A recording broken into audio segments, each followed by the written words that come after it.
everyone, and welcome to the first in this year's series of online research seminars hosted by the British Centre for Literary Translation at the University of East Anglia in Norwich, England. My name is Duncan Large, and I'm the BCLT's Executive Director. This is the fifth year already that we've been hosting these seminars online, and recordings of all our previous seminars, together with other online BCLT events, are available on the BCLT YouTube channel for you to catch up. You'll be aware that this event is also being recorded, and we'll be adding the recording to our YouTube channel shortly. As ever, I'm grateful to my BCLT colleague Anna Good for technical assistance. It's always a great pleasure to welcome back to UEA, even if only virtually, an alumnus, one of our own, and that is indeed the case with this afternoon's speaker. Paschalis Nikolaou is currently Associate Professor in Literary Translation at the Ionian University in Greece. He has a long association with the UK. After studying linguistics and literature at the University of Hertfordshire, he completed an MA and PhD in literary translation at the University of East Anglia, the latter funded by an Alexander S. Onassis Foundation scholarship. Paschalis is the author of The Return of Pythias, Scenes from British and Greek Poetry in Dialogue, from Shearsman Books 2017, and Creative Classical Translation, which came out with Cambridge University Press last year, 2023. Paschalis has edited a number of volumes, including Encounters in Greek and Irish Literature, which came out with Cambridge Scholars in 2020, and most recently Under the Sign of the I Ching from Shearsman Books in 2023. His essays have appeared in numerous edited volumes, including a co-written chapter on translating poetry for Kirsten Malmkjær's Cambridge Handbook of Translation, which came out in 2022. The year before, in the spring of 2021, Paschalis held a Fulbright Fellowship in the Department of Classics at Ohio State University.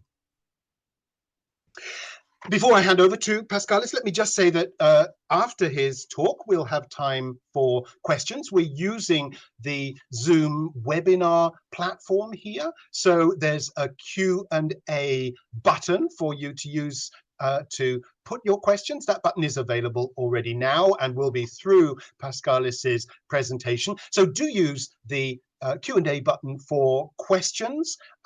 We also have the chat function, which is available to you as well, but please try and use the Q&A for your questions. So I think that's all I need to say by way of introduction. It's my great pleasure to hand over now to Paschalis for a talk which is titled Classical Arrangements, Ancient Texts Beyond Translation. Welcome, Paschalis. Thank you, dear Duncan. It's good to be back at UEA, even if virtually, and thank you for this kind invitation and your kind words, and for having me start this year's BCLT research seminars.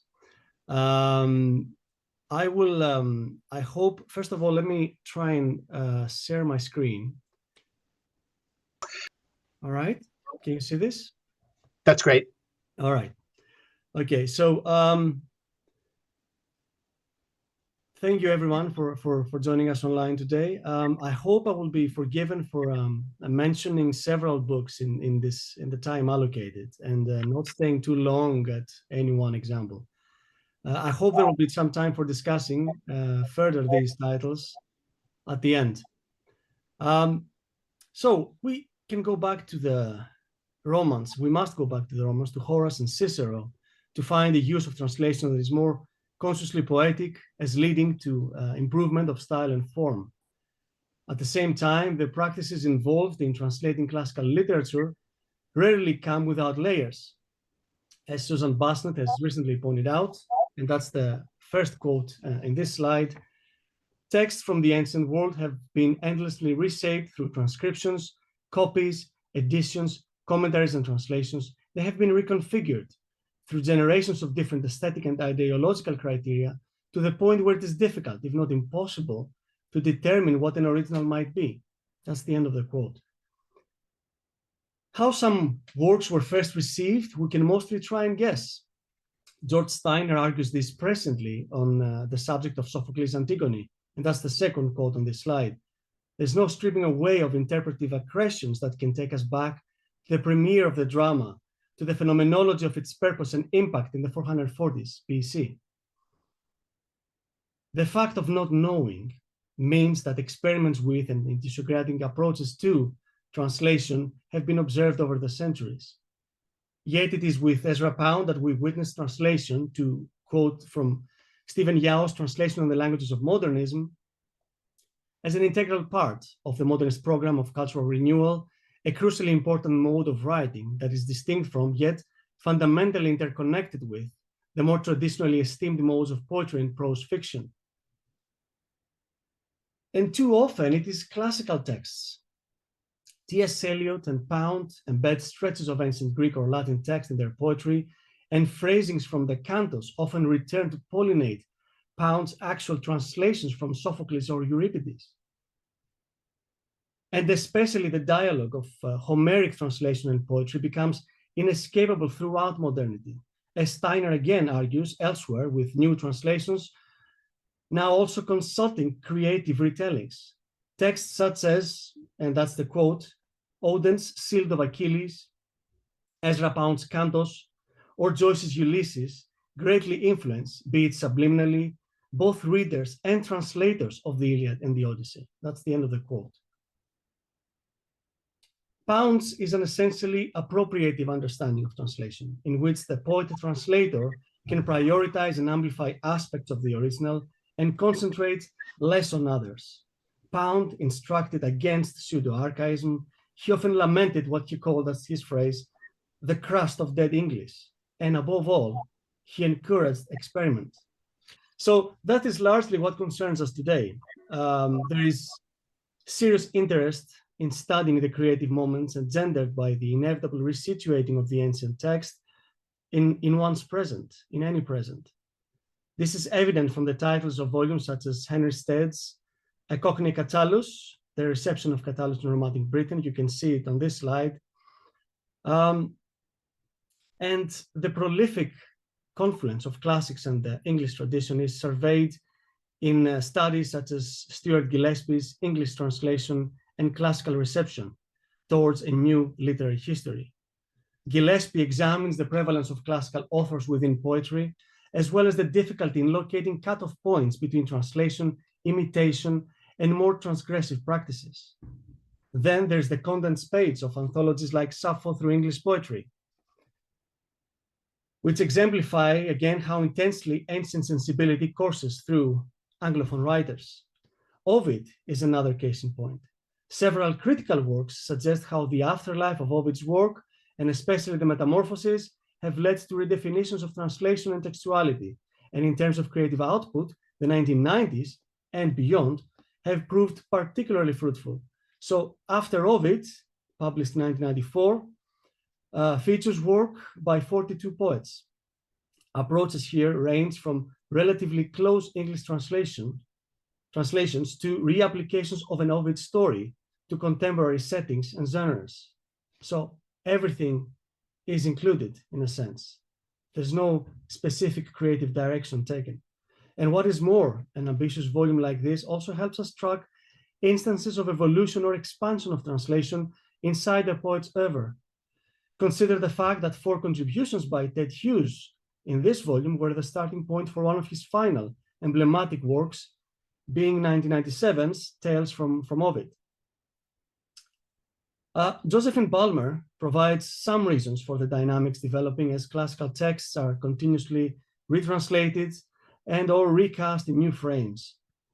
Almost 20 years ago, comparing a few sample lines from the 1919 Murray and 1946 Rieu translations of the Odyssey, alongside with what the poet Derek Walcott does to the ancient epic in Omeros, Balmer notes that the first 2 are offered to readers as literal translations, allowing, and that's a quote, students or non-Greek readers to get as close as possible to the original, yet both of them are prose, whereas Homer's epic is in verse. Meanwhile, the third, Walcott's, poignantly misrepresents and mistranslates its source text, but it is in poetry, we should add. She argues further, Balmer, that even in such disparate approaches, the key point, and this is the quote on this slide, is how each translator has subsumed Homer's culture into their own, with the result that each says far more about the national identity of their translators than that of their source text. And so each one is culturally, ideologically, or politically subversive. We might think of translation as a means of learning about other literatures, other lives, other worlds beyond our own, but often the very opposite is true. In the most successful and well-loved translations of canonical works, we often travel only to arrive back at ourselves. Onsets of creativity often correspond to shifts affected by audience, critics, and the cultural milieu to the status of the classical text. Drawing on Stephen Harrison's views on classical rewritings and what he terms the contemporary democratization of classical literature, Susan Basnet consents that this may be, and I quote, because of an increased interest in classical material by writers who might have previously been put off by the canonical and establishment status of classical language, end quote. Therefore, their spirit of appropriation that, according to Harrison, permeates this mode reflects an understanding, and that's the second quote of this slide, the cultural centrality of those writings, seen as the foundational texts of Western culture, has shifted so that they are no longer perceived as canonical and hence immutable. If, as reception theory suggests, texts acquire meaning at the point of reception, then this also applies to translations. This means that translators have a greater degree of freedom than ever, no longer constrained by the need to pay homage to works deemed to be immutable due to their canonical status. And that's the end of this quote. Meanwhile, a sense of latitude, to use a keyword from Dryden's tripartite definition of translation, when it comes to turning classical works towards English, may also result in a different direction, in what Slavoj Žižek calls simply an ethico-political exercise. This is how he describes his 2016 formulation of the Three Lives of Antigone, which essentially attempts a more impactful activation, animation of his theories. Yet even here, the philosopher translator this time is confident that, and I quote, the only way to keep a classical work alive is to treat it as open, pointing towards the future, or to use the metaphor evoked by Walter Benjamin, to act as if the classic work is a film for which the appropriate chemical liquid to develop it was invented only later, so that it is only today that we can get the full picture. More often than not, however, and when it comes to the identities in between, we find the figure of the combined figure of the poet and the classicist, or encompassing these two identities. And when we think of contemporary poetic work engaging the classics, we come across something like Niobe. Again, this is by Josephine Balmer, this time of a volume titled Chasing Catullus and significantly subtitled Poems, Translations, and Transgressions. This was published 20 years ago in 2004. And here, Balmer deploys various classical sources towards an assisted telling of personal grief. I'm going to leave this poem on the screen, but you'll notice that it's side by side with just one of the English versions by Elizabeth Wyckoff of that very chorus from Antigone, where the heroine alludes to the story of Niobe. I think the comparison, a quick comparison here, helps illuminate the very extent of the psychogeographical transposition taking place. There is a wide range, however, of translational responses to ancient originals that happens across Balmer's output, arguably going as far back as her anthologizing of classical women poets in the volume with that title in 1996, and certainly in her later rearrangement, appropriations, sometimes subversions of classical authors. So here again, in Chasing Catullus, we will come across a reworking of the Iliad's Book 22. I will not be reading this, and there's no time for you to read it either, but it gives you an idea the length of it to begin with, because obviously this is not all of Book 22. And while you're taking a quick look at the slides, I will share some of Balmer's notes on its point of departure and intentions, which I think are certainly of interest to us. So Balmer writes that this condensed version of 22 was, and I quote, commissioned by the journal titled Perversions. The poem plays on the Greeks' homoerotic subtext, not just of Achilles' love for Patroclus, but also the subconscious undercurrent of desire between the two opposing warriors, particularly in a speech by Hector. And here, she continues, I perverted my version with this reading, changing the distant third-person narrative of Homer's epic into the first-person lament of Hector's ghost. And that's the end of the quote.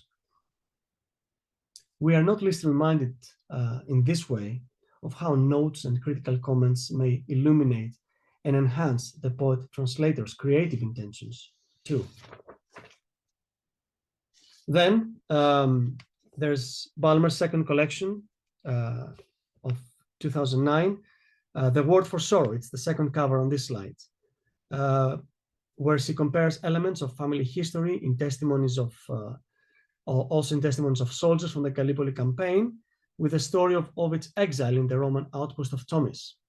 Here, versioned Ovid and original poetry communicate the likeness of human experiences across millennia.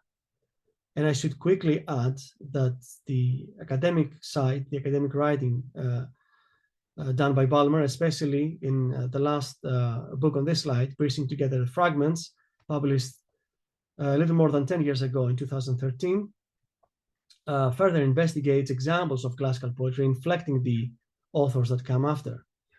There are several titles in the same Oxford series of classical presences that are exactly preoccupied with this. Henry Stead's book that was mentioned at the outset is among them. Nor is it surprising when it comes to actual translating by poets that several voices can be found jostling and weaving throughout original collections, such as those published by Seamus Heaney, especially between 2004 and 2010.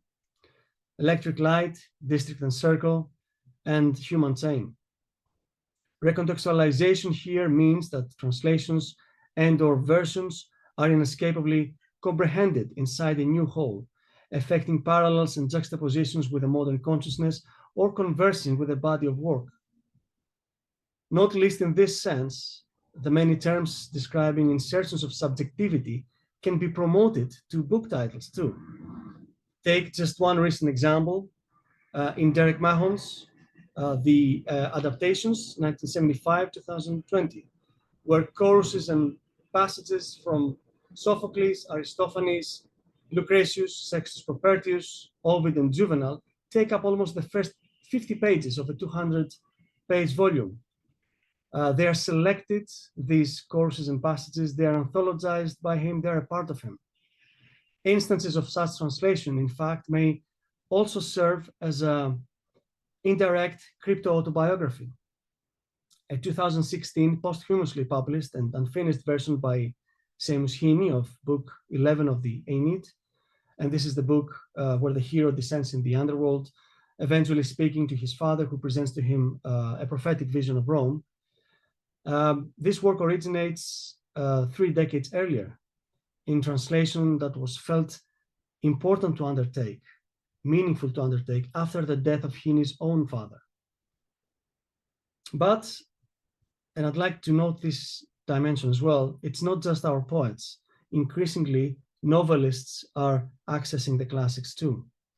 Among earlier examples in this century, we find Elizabeth Cook's novella sorts but structurally ambitious Achilles in 2001, which rearranges essential voices from the Iliad and the cycle of stories around it into elliptical and affecting poetic prose.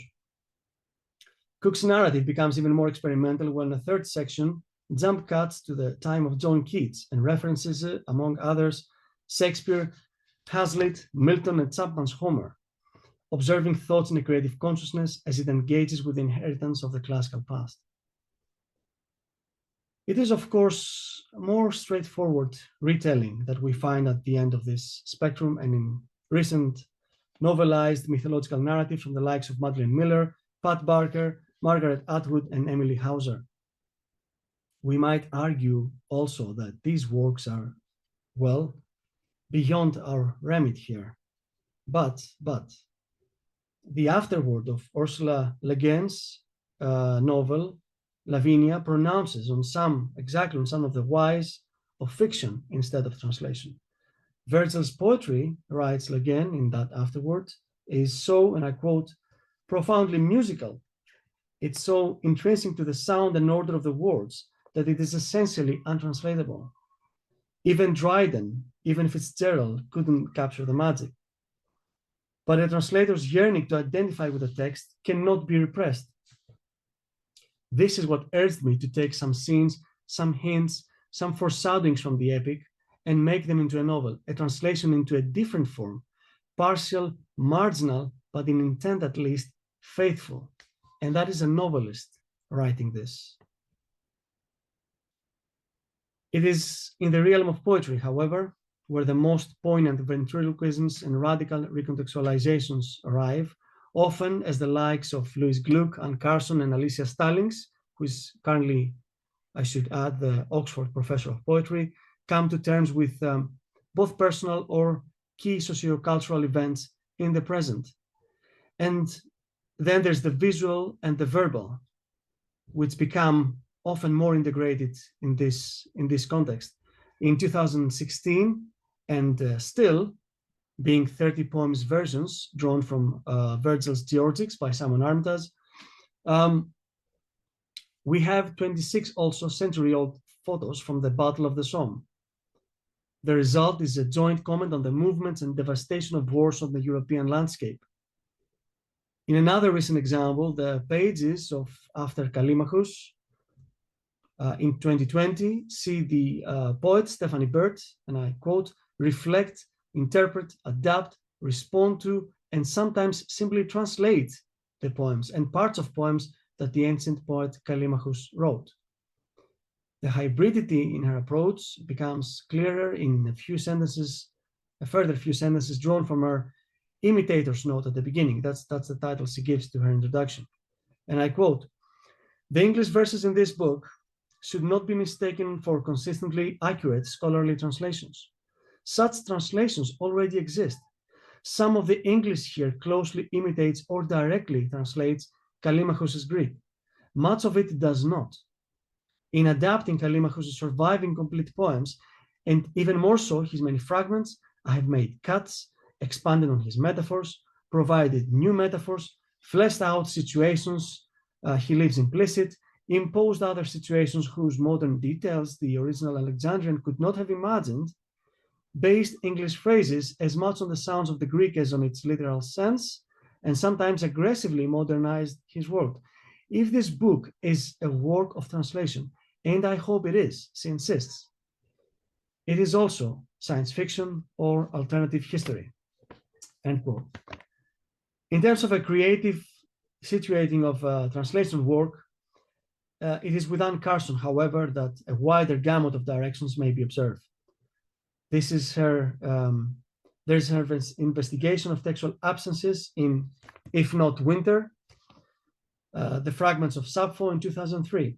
There is her poignant autobiographical interrogation of a poem by Catullus through exhaustive translation and dictionary notes in Knox, that was in 2010.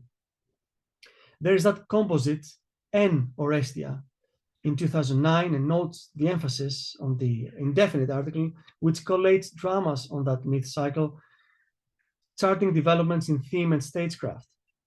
All of these works remind us that we should also look around the text of the classical translation for creativity, for the same poetic sensibility and exploration characterizes Carson's paratexts.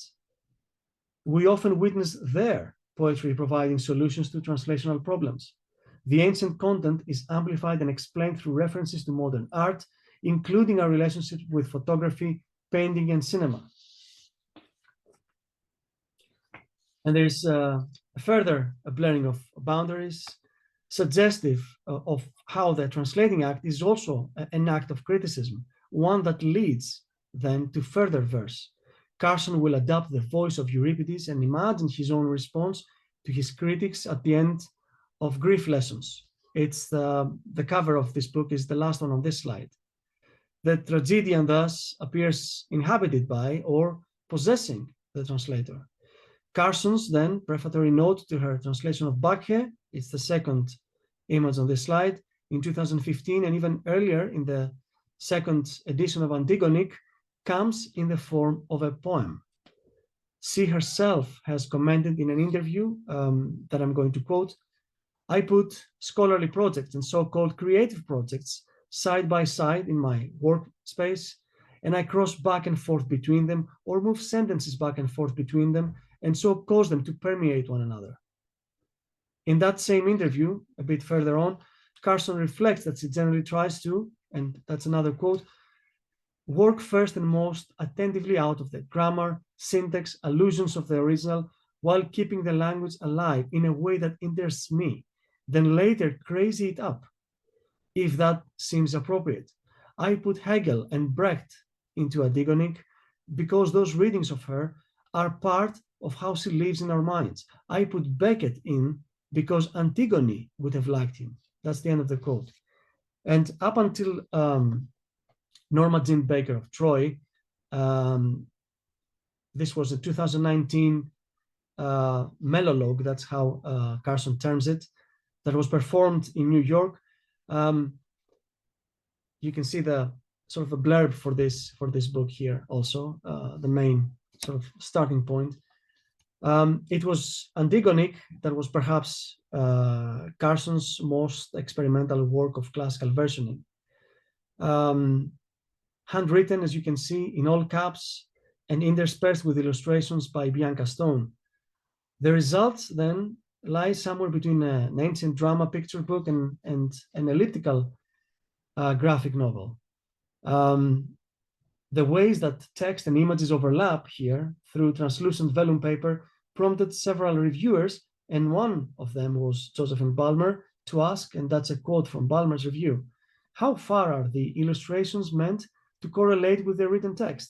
Should they be viewed as potential stage backdrops, or do they present a second metatext, a commentary running alongside the translation?"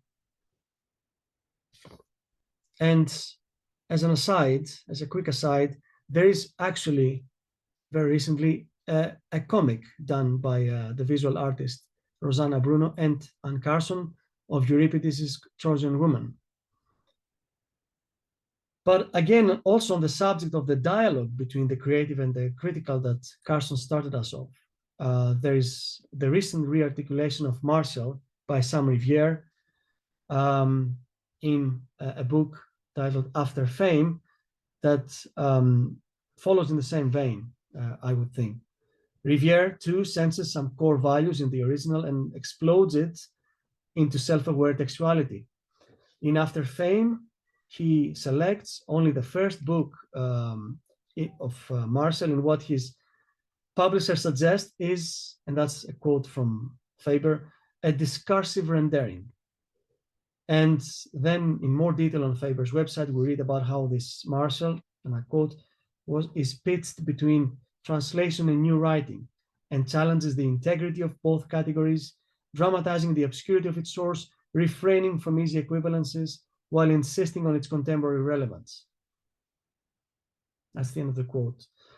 Riviere deploys a panoply of possible interpenetrations of translation and paratext. That's very interesting what happens here. There is a section titled Further Reading, which self-consciously deliberates on Riviere's experiments with Google Translate. As he himself points out in an interview, the writing process began, and I quote, in that margin of error, attempting to bridge the gap between whatever the program had spat out and something that felt like a poem to me. These became less and less obviously related to the original poems as I went on, end quote. What is more, the process of the poetry translator, as could be recorded in a paratext, radically invades some of the sections into which Riviere divides this book one. The modern poet will point out that all writing has elements of plagiarism or recycling and repurposing, much more than we usually admit. And so across his book, he plays around, and that's a continuation of the quote, with the tropes of scholarly editions of ancient texts, notes, corrections, addenda, suppositions, speculations, editorial interventions. I was reading quite a lot about Marshall as I started to get more immersed in the translation process, if that's what it was. So the book is perhaps best viewed as a record of reading the poems. And so the process of poet understanding poet is further textualized by bringing line-by-line exegesis into play. Other sections double as a parody of copyright pages, or they will collect feedback and drafts of the work in progress, made visible as the modern poet struggles with the material. The translating eye, the translating self, is constantly traumatized. We must certainly include Christopher Logue among the key names in terms of refiguring classical work. And that happens in the course of his major work, War Music. And we should include him in this discussion, not least because it reminds us, this inclusion reminds us to consider cover design. And the covers on this slide, I think, absolutely tell a story. So very, very briefly, in Logue, we are met with varied condensations and displacements of the Iliad, a forceful editing and re-energizing of Homer's epic. Following a radio version of a Rhapsody in 1962, Logue produced several other installments until 2005. What did he do? What did he do? He disposes of the epithets and the repetitions abundant in Homer, a consequence of oral formulae and mnemonics. And he will easily eliminate or reimagine scenes. We read of armies, for example, that, and I quote, hum like power station outflow cables. George Steiner, one of his early champions, did note how the translator in a case like this may, and I quote from an essay by Steiner, may telescope time violently so as to produce a shock of contemporaneity, and can modernize not only to induce a feeling of immediacy, but in order also to advance his own cause as a writer. Stanley Lombardo, another of the classical translators under discussion today, as a reader himself, however, this time, contends that Logue, and this is a quote from an unpublished interview with Lombardo, gets at something essential in Homer, in Patroclia. He's certainly not staying close to the language, and very often he will have asides. But for me, there's something just intrinsically Homeric about what he's doing. I can put it this way, reading book 16 in Greek, and I've done that many times and actually performed it. So I'm very, very familiar with the text, and I have been for a very long time. And listening to Christopher Logue read out loud, Logue in performance, I don't even want to call it similarity, but there's some kind of consonance, something really essential. One's hair stands up in the same way as when I read Homer. I understand I have the same emotional connection with the two pieces.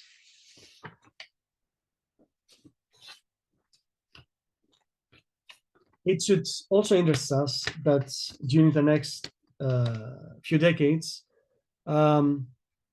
translation, and classical translation in this case, is constantly rethought and renamed by Logue. He spoke early on of a work dependent on the Iliad. And to support this point, again, let's quickly go back to the covers. The Husbands, published in 1995, is an account of books 3 and 4. The next to last volume, published in 2003, is subtitled The First Battle Scenes of Homer's Iliad Rewritten, whilst Cold Calls which I think exists on this slide, announces itself as War Music Continued. Introducing the definitive edition of War Music in 2015, Christopher Reid, who actually very recently brought out an excellent edition of the letters of Seamus Heaney. Christopher Reid brings us closer to the modern poet's desk and relates the ambition, eventually unrealized, of a projected final volume that, and I quote from Reid's paratext, would have subsumed the whole of War Music itself, adding both preceding and subsequent incidents and inserting at least one detail of the story omitted from the previous editions: the fashioning of Achilles' new shield and armor.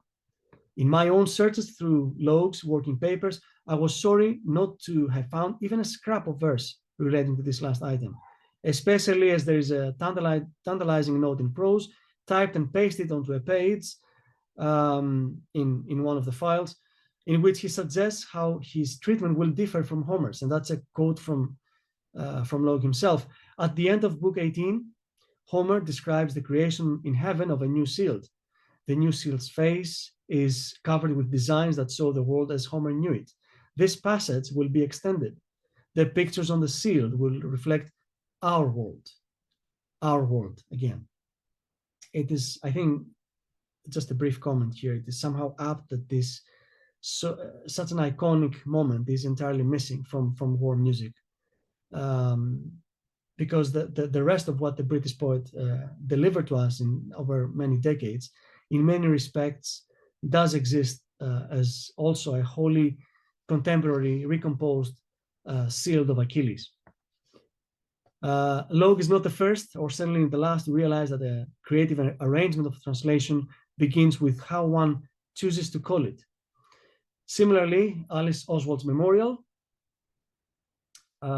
is subtitled in its UK edition, an excavation of the Iliad. In the US edition that you can see on this slide, we're back to the more usual term a version of Homer's Iliad. Here, also, classical translation coincides with formal invention, and it is intended as an unveiling of the core of the original. Memorial, the book, starts as an image of its title, in fact, a list 8 pages long of capitalized names of soldiers. And then these become surrounded by a simple structure of stanza and twice told simile. In alternating those Homeric similes, conveying transformations in the natural world with the names and brief glimpses of soldiers on the battlefield, Oswald consciously combines 2 modes. And I quote from her introduction now. It's a very brief, it's two pages, the introduction. That's a very brief quote as well. She says, my biographies are paraphrases of the Greek. My similes are translations. That's how she feels about it. And this contributes to a bipolar poem that also depends, as one of the reviewers, Mira Rosenthal, has noted, on, and I quote, the thematic amplification that epic simile conveys. Oswald uses it in the spirit of Homer as a tool of contrast, set apart from narrative structure.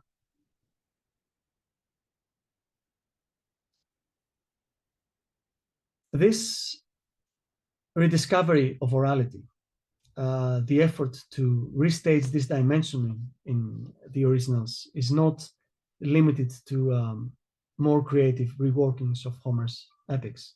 Far from it. For instance, it is the very part of how Stanley Lombardo, approaches things as well. In a brief essay translating the Iliad for a wider public, he argues that it all needs to begin, and I quote, with a recitation of the Greek or Latin as the first step in finding the voice of the original author. I wouldn't know how else to begin.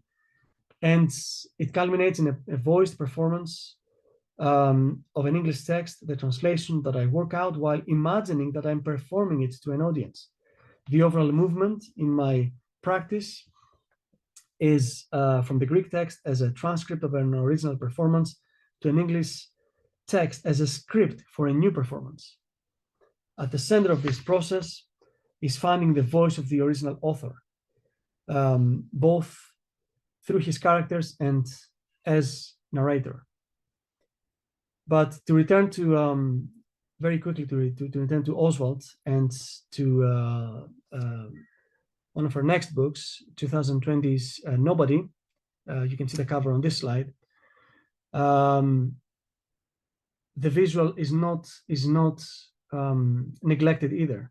This book, Nobody, is being described by the publisher as a collage of water stories, taken mostly from the Odyssey. And we know that it's also equally inspired by William Tillier's paintings. And the paintings you can see here. And in this book, an array of mythological figures surface and disappear. And arguably, the rhythms of Oswald's composition recall the very element surrounding Odysseus for most of his journey. So her approach is depending on the original in a sense. It's dictated by the nature of the Odyssey. And again, here is creativity. Similarly to the Iliad treatment in Memorial, we have a subjective exaggeration of aspects of the original based on a close reading that has concluded that linear content and original structure must be tampered with. Also, classical translation, especially classical translation, is retranslation. And staging the dramas often operates as a reflection of what occupies us also in the present. David Craig's version of the Suppliant Women did this thing in 2016. The theme of the plight of migrants permeating one of the world's oldest plays is further enhanced on the cover of the Faber edition, with the by now and still very familiar image of the inflatable boat filled with refugees. Visual and verbal anachronisms, however, aren't always felt to be necessary. In contrast, introducing his dramatic retelling, that we see this on the cover of the American edition, of the Odyssey, this was done for BBC Radio in 2004, Simon Armitage writes that he won't depict, and I quote from his introduction, Achaeans as veterans of the Gulf War or asylum seekers, though of course we should not be surprised if the Odyssey rings with echoes and resonances of our contemporary world. Such is the power and purpose of myth, end quote. And so, in this sense, we'll meet these characters again and again. How many Antigones across history? It is stably, quite dependably, in the conflict between individual and state, principle and pragmatism, personal loyalty and civic responsibility that we recognize ourselves with this new attempt. It is there in Seamus Heaney's 2004 version, for instance, The Burial at Thebes, that's the title, where he commented that he was working in the shadow of the war in Iraq. Speaking also of George W. Bush in interviews as a modern Creon, the climate also coloring some of his lexical choices. There was talk of patriots, of traitors and subversives, of issues of security, etc. This year, if it was done this year, if Heaney was alive and was doing it this year, the version might place the protagonists in the Ukraine or in Israel and Gaza, anywhere where there is conflict and such dilemmas. But the reviewers always did consider the geopolitical side of things. It happened also back in 1990, and with Heaney's version of another play by Sophocles, the Philoctetes. There is then a sense that compared to more philologically oriented publication environments, theater can be a reassuring space for classical translation work that is applied, that is variant, that is dynamic. There is then a recognition of this by Heaney himself, and I quote from an interview he did with Robert Haas. Heaney says, I declined to do versions of Greek plays for the Oxford University Press series that William Arrowsmith was editing because I didn't know the Greek language. So I didn't feel I should enter the canonical territory. But the Philoctetes was for a theater company that I was involved with in Derry. and felt free to tackle it in that context. Even discussing the matter among themselves, poets anticipate such potential. Research has confirmed that Hughes wrote to Heaney on the subject of Antigone a full 20 years before Heaney accepted the commission that led to the burial at Thebes. First sending him a translation of the play in November 1983, then in a letter, he wonders, and I quote, what you might make of an Antigone. The point here is that there are few steps from such settings of intimated confluence to witness creative classical translation as also textual intervention. Heaney will add further choruses as Philoctetes turns and possesses it, and he possesses it as the cure at Troy. Ted Hughes himself expands the scene of Hercules' revelry in Alcestis by Euripides in 1999, nearly 10 years later. He interpolates a staging of the hero's labors, past and yet to come, and adds a poignant dialogue between Apollo and Thanatos, that is, death. These intentions of connection with personal circumstances and a collective present may also be accelerated, arguably, in group translation, which is another environment that encourages experiment. In 2002, Horace, the Odes, New Translations by Contemporary Poets, finds the editor J.D. McClatchy assembling the leading poets of the day, that's how he puts it, to bring different, and I quote, imaginative, it's a quote that's not on your slide, however, different imaginative energies to bear on a joint project. Horace, in fact, thought of himself as a translator and considered his true distinction to have been a gift for turning Greek verse into Latin, an ability to adapt old ways to new times. It was in that spirit that the poets in this book also worked.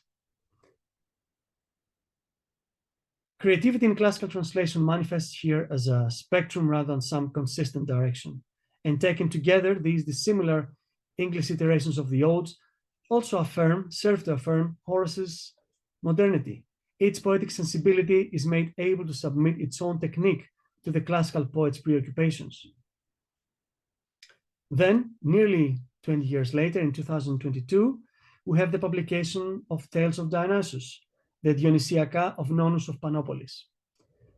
Among the very few attempts to translate the mythological epic, we count Douglas Parker's unpublished rendering of Book 1 and only the first 162 lines of Book 2 in 1970. As the editors of Tales of Dionysus, William Levitan and Stanley Lombardo, both students of Parker's actually, as they admit in their editor's preface, it was that unfinished translation that served as an impetus for a complete Dionysiaca. Parker's is at points typographically adventurous. We can have a taste here from the very first page. And actually, it's worth noting that similar things happen in early Logue treatments of rhapsodies from the Iliad. Take a look at this, and with also including in this slide Logue's own notes about how the oversized typeface should appear in later editions of war music.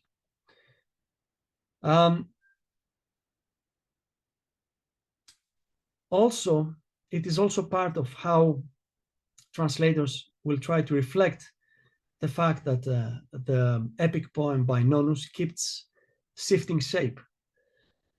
Out of its formal epic frame, the editors point out, spills a tumult of ancient literary types. Tragedy, elegy, didactic, panegyric, pastoral, ideal, and the novel are all parts of this gigantic enterprise. So, inviting translators from different backgrounds, classical scholars or poets or both, to provide an English version for its book was deemed an apt way to render, even if perhaps to amplify, the poem's protean nature. Some of the translators, we are told, have come to the poem through the mediation of Rouse's version. This was for the Logue series in the early 40s. And most have chosen their own books to render. They have chosen their own books to render. All have determined their own approaches to the poem, to translation, and to poetic form.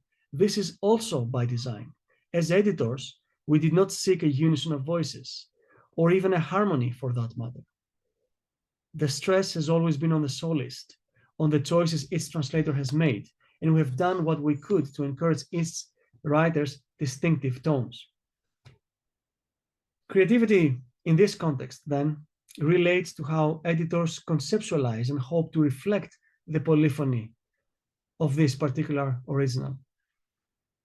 The results are further captured in a nearly 30-page section towards the end, which contains statements by participants of the on this project on the many ensuing refigurations. To take just one example, Kit Harington, who undertakes to translate Book 3, tells us that reading Nonus for the first time reminds him of nothing so much as the experience of browsing through an 18th century anthology of English poetry, filled with 4th and 5th string imitators of Pope, lots of stylized stock analogies and conventional topy, verbose ornamentation, lengthy sentences with inverted syntax, narrative digressions, feeble attempts at wit, and an endless expanse of heroic couplets as far as the eye could see. And this is also how he comes across Skilly Cobber. He describes him as a deservedly little known and long forgotten poet of that era, who may or may not have existed in actuality, and who produced, Harington points out, an equally deservedly little known and long forgotten partial translation of Book 3 himself. This piece of translation history allows Harington to progress to an exercise that sees meaningful confluence of intertext and paratext. He argues, he goes on to say, I incorporated some of these fragments into my translation, along with a biographical footnote of my composition. Okay, well, the fact that indeed Skilly Cobber's biography is fictional and Skilly Cobber is invented, essentially, in this case, embeds a historicized pseudo-translation as part of Harington's translational approach to Nonus, if it is, to the extent that it is a translation here.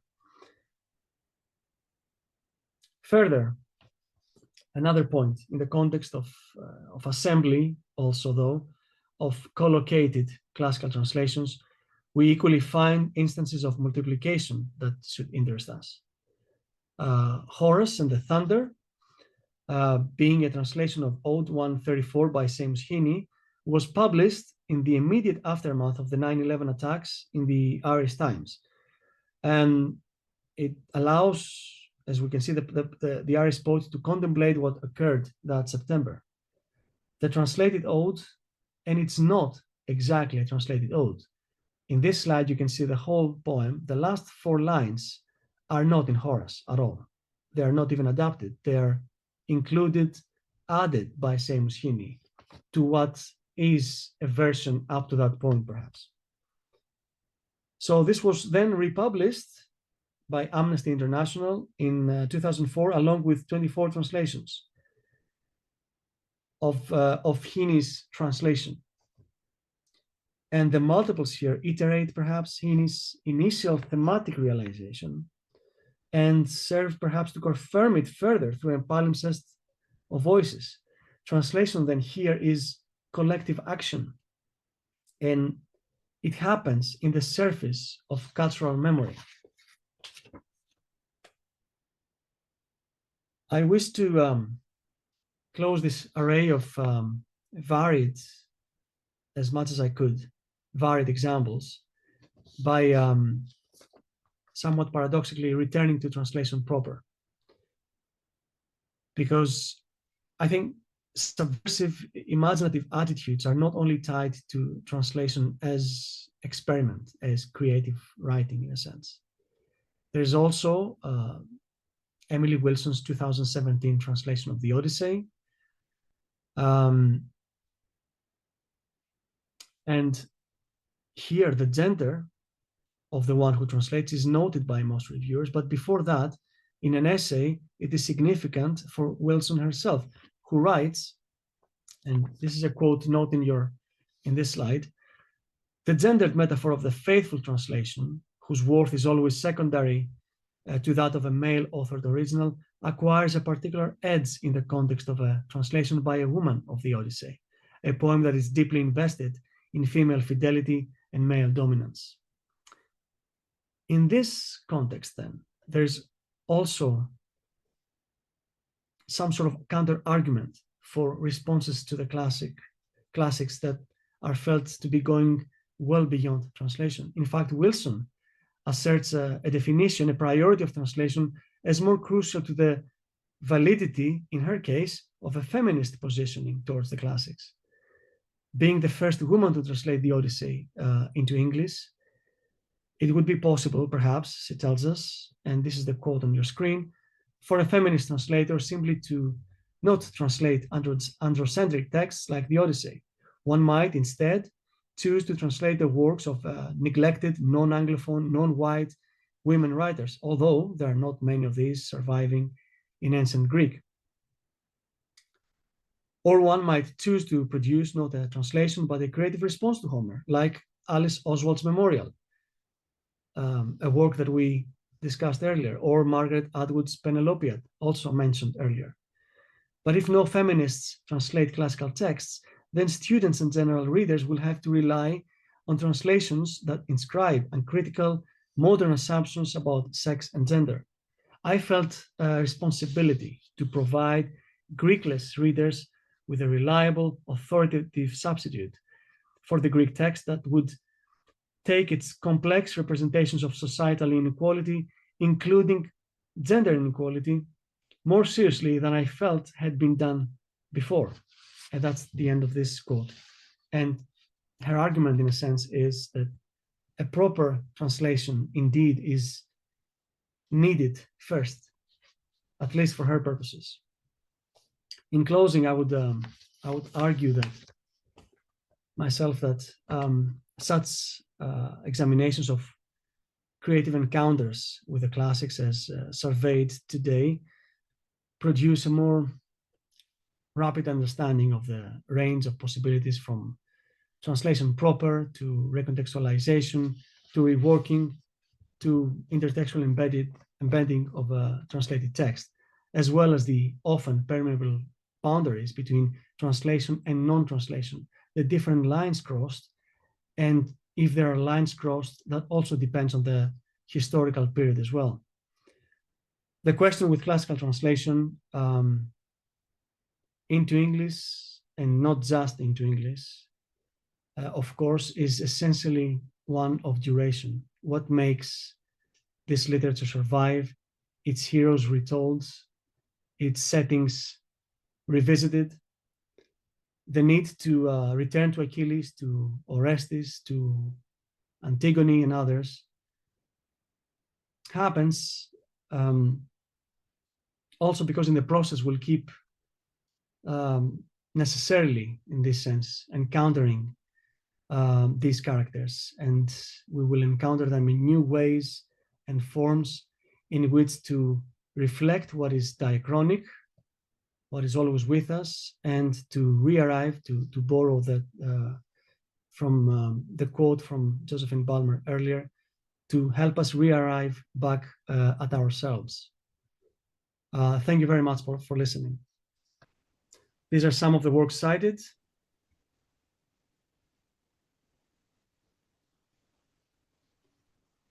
Paschalis, wow, thank you so much. The small font size of your works cited list at the end there gives us just in itself, I think, an indication of just how rich your presentation was. Thank you so much. There's so much, so many wonderful examples there, and the way you picked your way through and raised so many interesting questions of interpretation.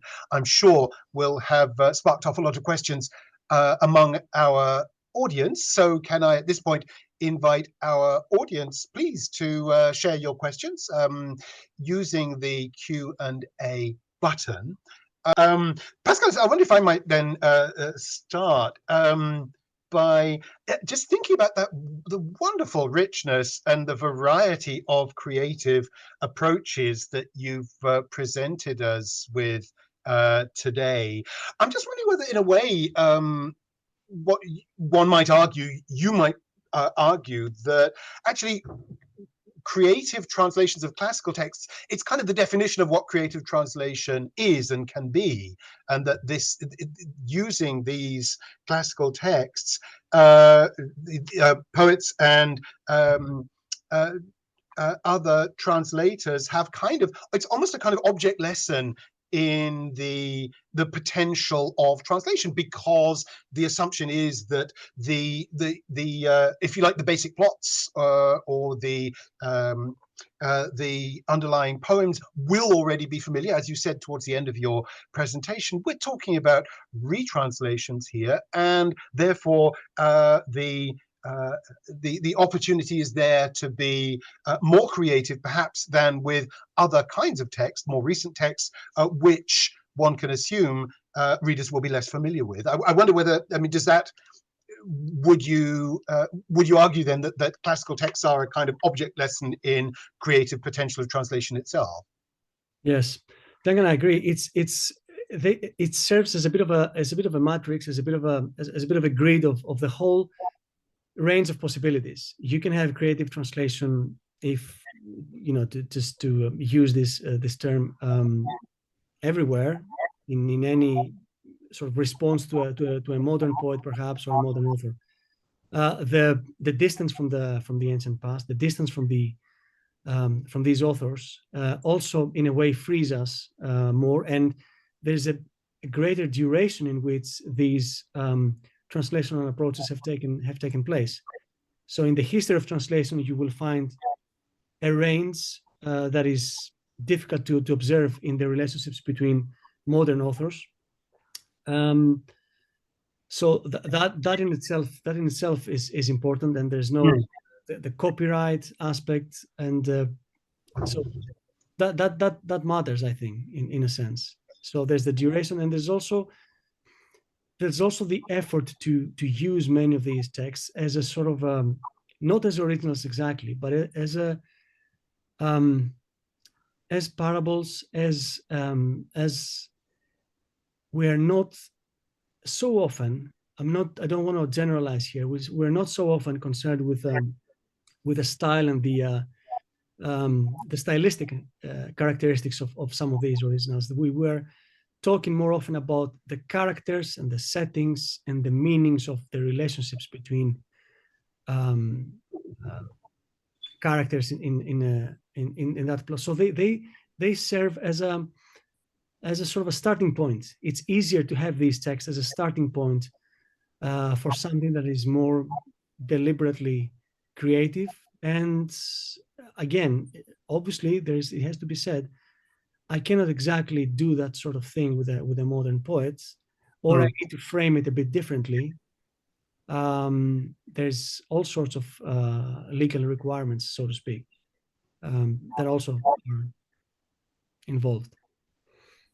Thank you. And as you said towards the end of your presentation, you gave us that example of Emily Wilson as well, and you were referring to translation proper and suggesting with Emily Wilson that there's nonetheless a need also to produce translations of the kind that she herself produced. Exactly, and it's not just. I think the interesting thing with classical translation is that you actually find very basic, simple translation as well. in many of these books, in the Callimachus example, for instance, you have actual translation, and you have a whole range that takes place in the course of that book, done by the very same agency, by the very same author. So it's in some cases also we're talking. I mean, this has to also be mentioned. In some of these cases, translation is quoted, is embedded, is inserted somewhere intertextually. So it's not. It serves a different purpose in being recontextualized. So we're not. Many of these poetry translators are not even exactly interested in doing a creative translation per se. It's the positioning of the translation that is also critical sometimes. Thank you. Let's take a question from Wendy Bracewell, who says, thank you, very inspiring. But how far can such creative encounters extend beyond classical and canonical works that already have solid traditional translations? Only retranslations, as you put it. To add to Duncan's question, if working from a minor literature, in inverted commas, is there an ethical pressure to be less free? Okay, we're talking about modern works in that sense. I understand. Well, primarily, yes. Yeah, the answer is yes. The answer is yes. We, especially from a minor language, from a language of lesser diffusion, there's a lot of pressure. I don't disagree one iota in this statement. There's a lot of pressure in getting things right and getting it right the first time, and there's a lot of pressure in having a translation that does everything, that retains the poetic qualities, all the elements that the original has, and all the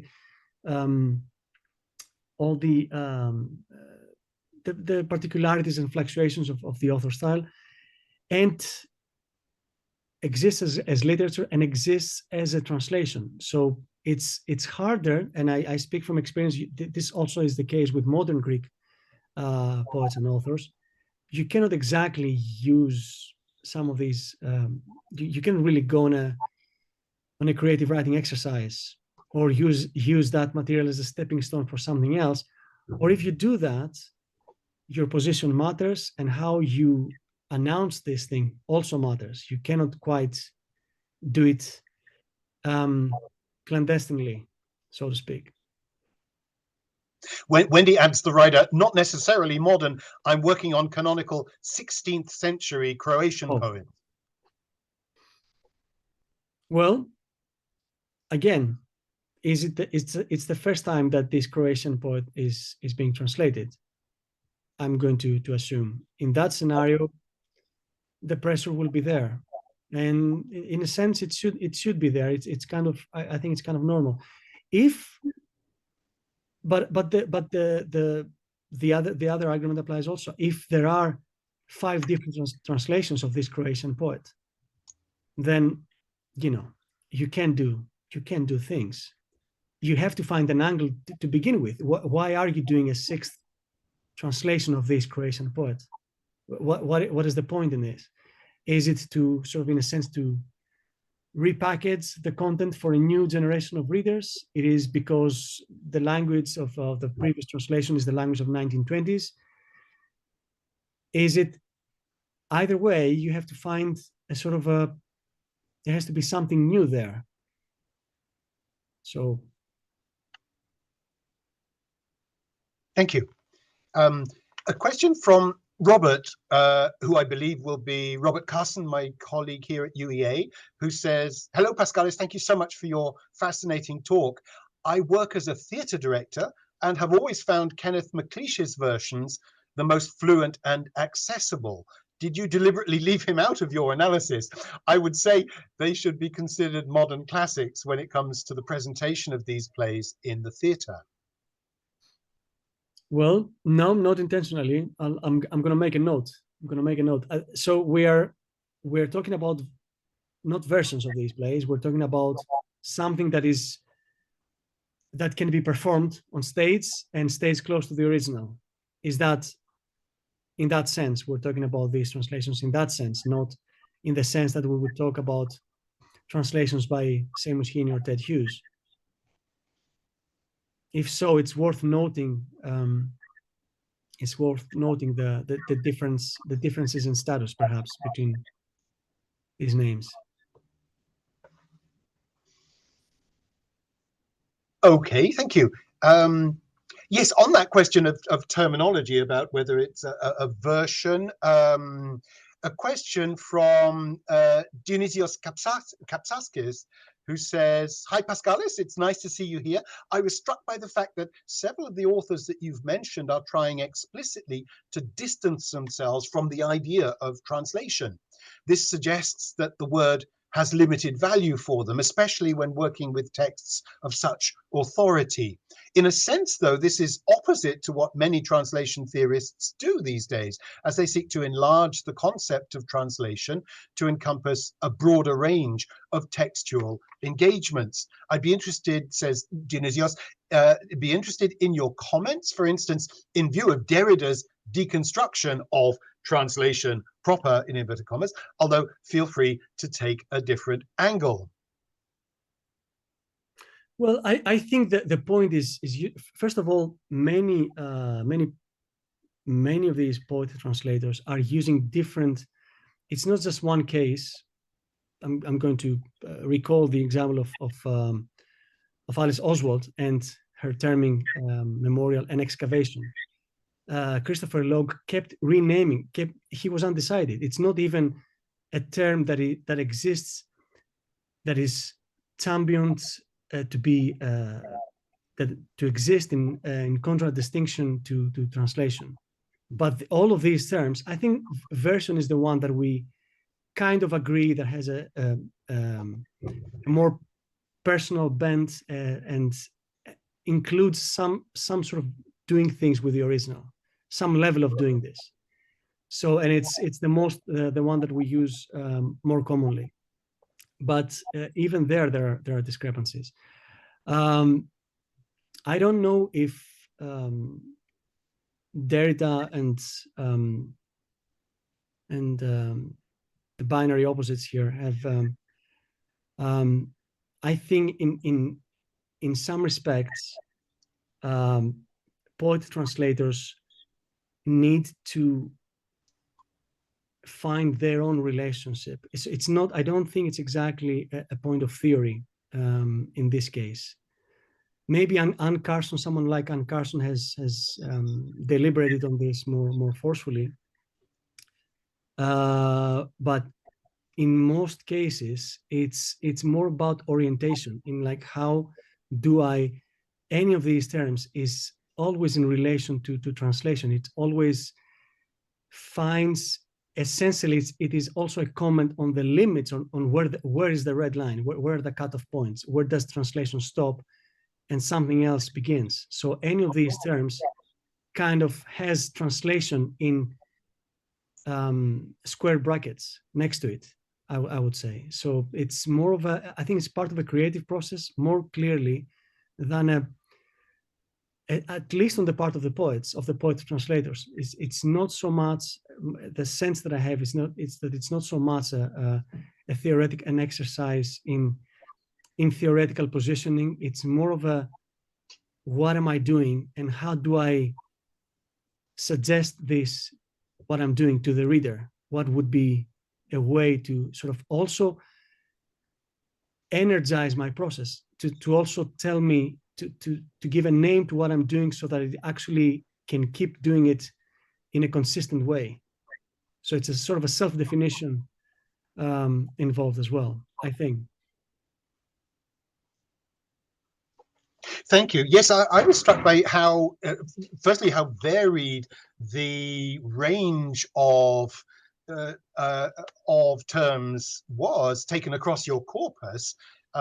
It was as if almost every new response described itself in differing terms. And you gave us some examples from prefatory material, for example, where what struck me was how confidently the writers have responded to the material, and then almost as afterwards going back over it and thinking, well, have I just translated or have I done something else? It comes across as often almost after the event. So in other words, perhaps the writer responds anyway how they're going to. Would you say that there are some of these writers that applies to some of these writers, and in others there's a deliberate attempt to translate and which perhaps gets derailed or goes in different directions from how it was originally intended and becomes I less think like a translation and more like something else? I think both two things occur at the same time, or can occur in different cases. Someone like, I think if you ask someone like Alice Oswald, she will feel that it is translation what she's doing, and Christopher Logue would probably say the same, in that they're trying to find a way to re-articulate the ancient text for a reader and find an analogy that will have the contemporary reader experience the text the same way as the reader in the ancient world would do. So the effort in going back to trying to reoralize some of these, to sort of go back to orality, to have a non-fixed text. Alice Oswald did not just publish these translations; she performed them copiously as well. So these translations, to the extent that we may call them that, and I think she feels this way, and Christopher Logue would feel that way, that they find that the attempt is to find a correspondence in the present that any typical, normal, basic translation process would just result in more distance from the ancient text to the modern reader. So they're trying to minimize that distance, and the minimizing of that distance is an effort of translation. The closing of that distance is not an effort. It's not a creative writing exercise. It ends up, obviously, because you have a text that is condensed, amplified, turned around, things are added, things are excluded. So no publisher, if it was a modern text, would consider this a translation. But many of these poetry translators feel that they're actually going to the bottom of the matter, to the core of the issue, and they're trying to sort of relay in the best possible way, and it has to be in a poetic way. In other cases, yes, and in many of the translations from the Dionysiaca, for example, and several other examples, it's a starting point. It's the combination of two voices. How does Sophocles sound through the voice of Samos Hini? How do the two sensibilities in dialogue? So in the end, you have something that is not exactly Samos Hini, not exactly Sophocles. So there is the sense of correspondence. There's the sense of trying to minimize the distance and connect us with the ancient world. But there's also on behalf of the reader, because the reader will, regardless of what is in the text, if it's a close translation or if it's a more creative refashioning of the original, the reader, if I see the name of a poet there, it doesn't matter if the translation is very respectful of the original. I will still see it as a poet's translation. So there are many vantage points from which several of these terms are also issued and applied. And so there's both things. It's not one or the other, for sure. Thank you, Paschalis. That's fantastically helpful. Picking up on your point about Alice Oswald and performance, Robert comes back saying maybe it's time MacLeish was given the status he deserves. He stands head and shoulders above most versions for performance. After all, the plays are always going to be incomplete until they are performed. Let's take. I'm making a note. I will investigate this. Question from Will Rossiter, who says, thank you, Paschalis, for a fascinating talk. Thinking back to Emily Wilson's argument that the reliable authoritative translation is a prerequisite or bedrock on which the creative response can build, can it be said that the classical text is always a means of determining the limitations and preoccupations of a later language and culture in its immediate historical moment? So the classical text, as soon as translation is attempted, is operating on or excavating the culture of the translator as much as the translator is operating on the classical text. There's hardly anything to dispute here. I think it will be received. Any work of translation of a classical text, it will be received as a translation of its time, and it should be. And even if that wasn't in the mind of the translator so much, you will see it in reviews, whether it's a creative, so to speak, translation or not. It will be a translation of its time. Now, the extent to which the intensity of the comments around, and you'll have several iterations of. You might have a translation that is published by someone who will, and it can be a more kind of a philological edition that is directed to understanding rather than experiencing the ancient text. So in that scenario, yes, maybe it would be the effect would be more limited. Otherwise, it's inevitable. I think it's inevitable that it will be seen as a product of its time. Well, Paschalis, what would you, having surveyed all of these different responses, do you feel that the word translation is, in a sense, going back to the earlier question, is still apposite? Is it the case that you would want to broaden the term translation in order to accommodate these different versions, or in a sense, are we beyond translation? Is the word almost kind of an irrelevance, or is it a hindrance to understanding kind of what's going on in some of these versions?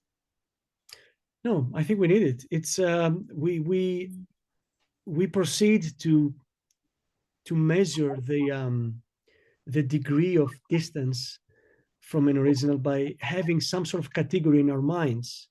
Let's forget about publishers or something that has to be a certain way, but we need the category of translation in our minds. We have some sort of ideal of what it is or what it is supposed to be. And any digression, any transgression, any superseding of that has to proceed from a concept of what translation is and can. And in most cases, I've looked into several publishers' websites and blurbs and comments and reviews, and it's always, I mean, before we even get to reviews, it's even the publisher.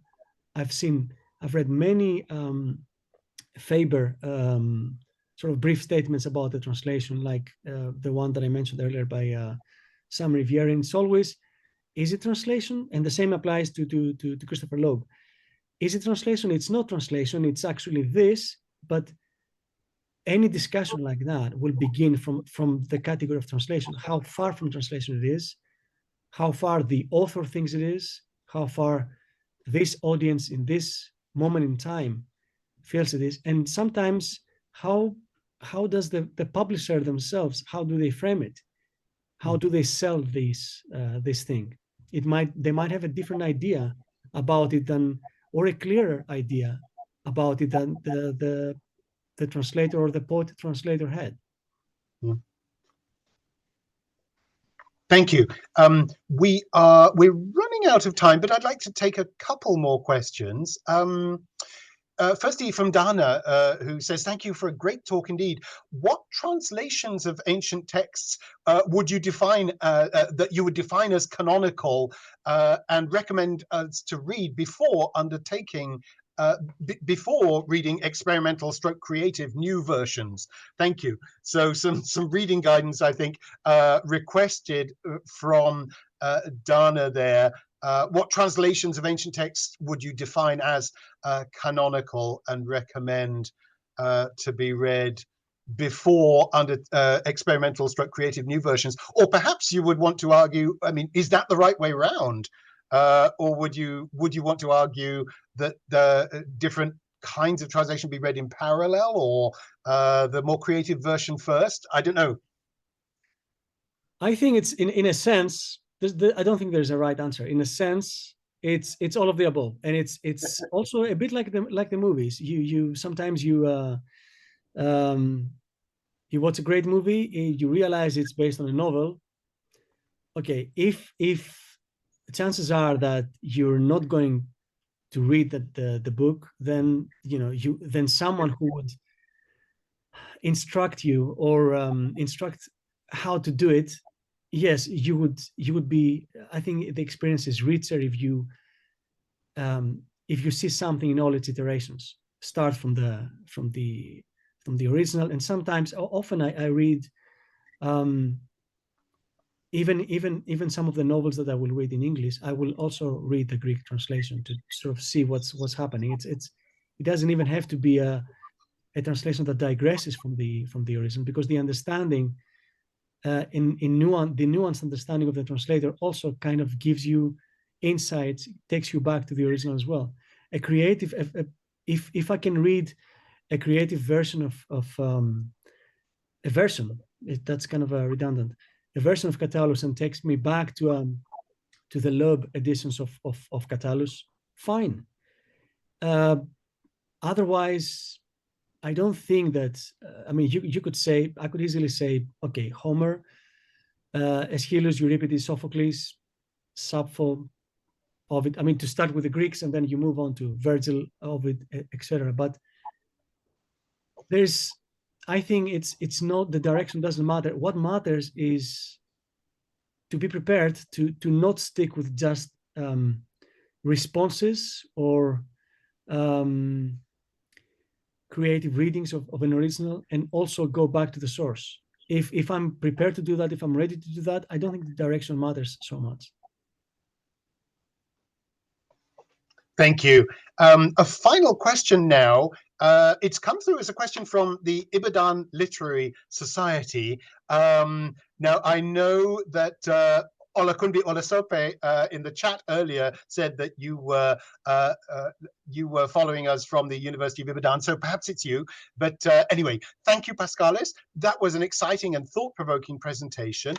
Are there translations of classical works from Indian and African perspectives, and how do they differ from the examples you've cited, if at all?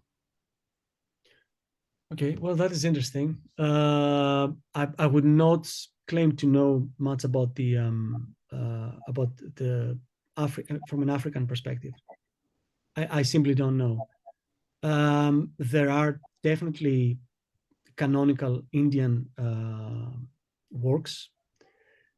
Whether the dynamics are the same, I would, in terms of what, because we consider some, I think some, to some extent, yes.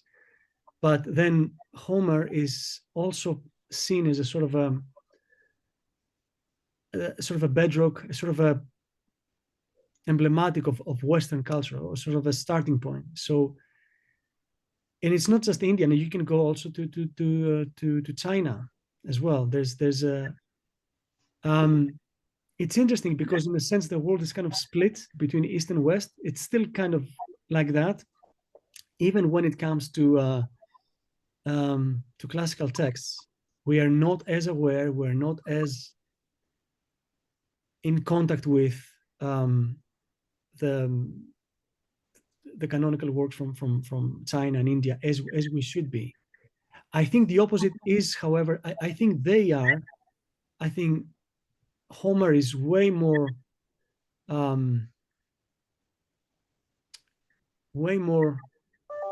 regarded and known in India than I think there's certain quotations, there's certain fragments from Indian scripture that we are kind of, everyone is really familiar with, but we are not as, and I'm not claiming that everyone in the Western world has read Homer, but we kind of have a better idea, considering the distance in time. We kind of seem to opt for this direction, for this kind of a family of texts, so to speak, than a different family. And that should not be the case, actually. Paschalis, we're going to need to leave it there. Can I just remind our audience that our next online research seminar will be in 3 weeks' time, on the 30th of October, when we'll be hearing from Ian Giles on Patricia Crampton. Thank you, everyone, for those terrific questions. Thank you, Paschalis, for your terrific responses. That was such a rich question and answer session, but it followed such a rich presentation as well. I'm sure plenty will want to re-watch your presentation and to find when we'll be uploading to the YouTube archive shortly, and people can then find all your references and so on. But Paschalis, thank you so much once again for sharing all that wonderful material, and for giving us your fantastic interpretations and guiding us through this material. It's been a real pleasure. Thank you, Duncan, and thank you to the BCLT, and good to be back at UEA. Good to be back, and it was a pleasure. Thank you so much.